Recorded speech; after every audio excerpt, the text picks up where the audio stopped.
Swadikap, the 5th of May, Wednesday today. I'll start off first with the numbers, and we have quite important information as summarized by Dr. Apisamai just now regarding Bangkok in particular and the actions taken to curb the spread of COVID in Bangkok in particular. Today there was also the cabinet meeting as well here at the Government House.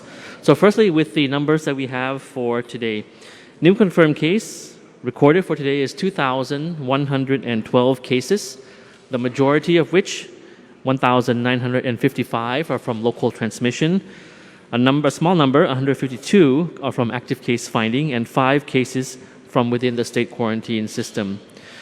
There are 1,886 new recoveries recorded for today, so as compared to 2,112 new confirmed cases. So quite a high number of recoveries for today. Still, the number of confirmed cases is over 2,000. We have active cases still under treatment in hospitals now, standing at 30,222, as you see on screen. And out of this number, there are 1,000 plus, exactly 1,042 cases which are considered of critical condition. And from the cases of critical condition, of that number, 343 cases are cases of patients on ventilators. 15 new fatalities, unfortunate to report, making the cumulative total of fatalities in Thailand now standing at 318. The 15 fatalities include 8 male and 7 female. Age range is 50 to 86, median age 68. You can observe that the median age of fatalities is mostly in the elderly group.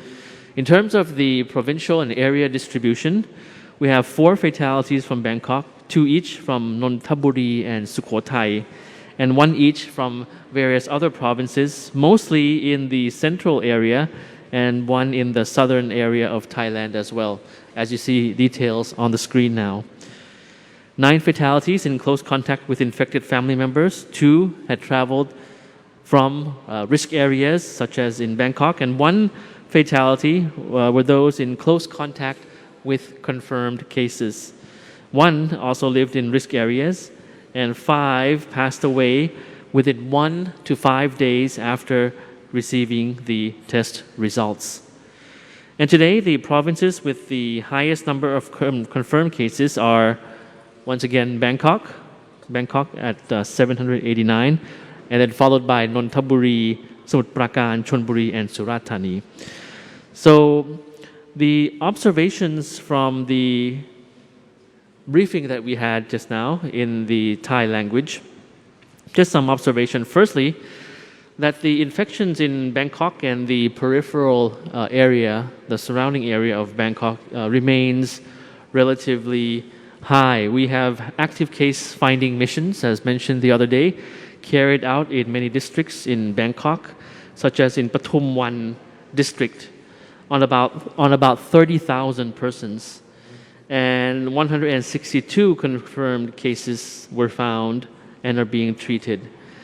There are 304 in the high-risk groups, and they've been asked to quarantine themselves and observe symptoms because they are considered in the high-risk group. And during these missions, survival kits have also been provided. The Bangkok Metropolitan Administration is carrying out more active case findings in communities, aiming at approximately 2,000 active case findings per day. And other communities will undergo the same kind of mission as in Pathum Wan. Pathum Wan district, I mentioned about that. There will be more active case findings in other districts, including in Bon Kai, as well as Bon Kai Patana communities, with the goal, as I mentioned, of around 2,000 or more active case findings per day. Mostly these are communities that are quite congested with people living in these communities, dense population, and with many businesses as well. The BMA will also discuss on how to administer shots to risk groups in particular within the capital. And they plan to provide a large number of vaccinations per day. Locals are encouraged to follow the reports and information accordingly because their district might be at risk at the moment. And of course, the Bangkok Metropolitan Administration expresses their heartfelt gratitude for the public health volunteers and for the understanding of the people within the communities in various districts in Bangkok as well. So the Prime Minister yesterday had signed a very important order yesterday, ordering the CCSA to specifically set up a body in Bangkok, for Bangkok, so that units can work together strongly and in a more integrated manner. Now, in general, there are 5 subcommittees within this body, so we'll call it in English perhaps the CCSA for Bangkok, so Bangkok specific missions of the CCSA. So 5 sub-bodies within this. First is on general management, second is for the operations in carrying out the testing, second is for management of infected persons and risk groups, that's third, fourth is area management, and fifth is for vaccine management. So this new body will act as the management center for Bangkok, and it will also manage hospital beds and also the gathering of information on the virus with the participation and contribution of the 50 district chiefs within Bangkok as well, the administrators of the 50 districts in Bangkok as well. It's very important to have their hands-on cooperation. And also, plus, there will also be the setting up of an advisory board made up of public health professionals to advise this setup, this body, in taking care of the case in Bangkok in particular. So it hopes to curb the spread of the virus within the capital city. Just note that right now there had actually been found the COVID variant that was first found in Brazil. So we found this variant in Thailand, but rest assured that it was found only within the quarantine system and not outside, not in terms of local transmission of the variant first found in Brazil. We found this in Thailand, but within the state quarantine system. Also, since we've always been talking about the coordination centers, the field hospitals, with the cooperation from many agencies, private sector as well, one agency which has helped set up a coordination center is actually the armed forces, the military.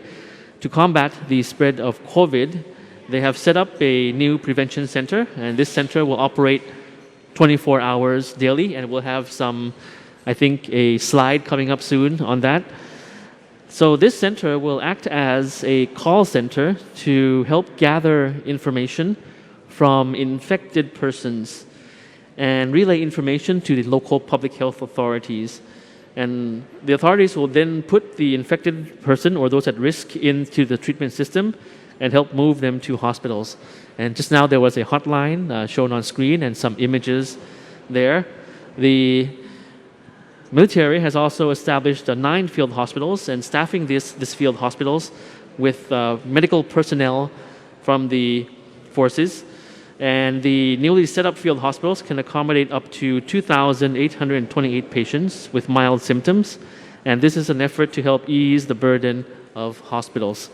So very good to hear that all sectors of society, civilian, military, private sector, NGOs, and various private communities have also been contributing to this effort in Thailand. I'd just like to mention that I've learned that many foreign embassies here have been contributing very much as well, and we extend our appreciation for that. In the previous week, we made a shout out to various embassies and thanking them for providing accurate information, providing updated information to their fellow citizens in Thailand, to expats living in Thailand.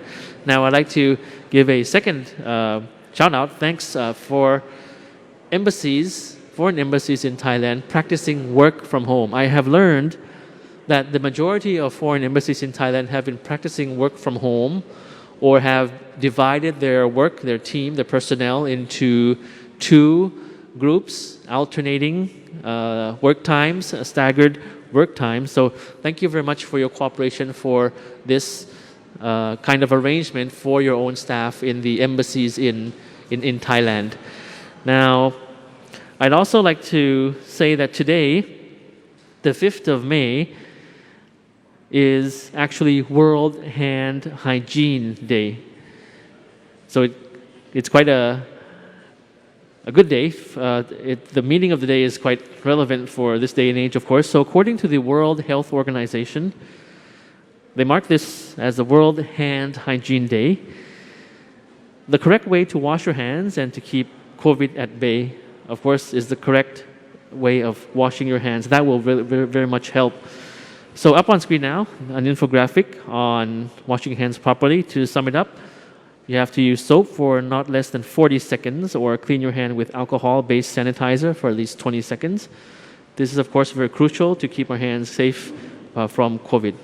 So once again, DMHTT for everyone. It's the easiest way for us to protect ourselves from COVID. And please, you can find more information, as you see on screen, on the social media and website of the World Health Organization, as well as, of course, fact-checking all the information you receive in Thailand with the credible official sources that we have for you. So thank you very much for your attention, and we'll see you again next time. สวัสดีครับ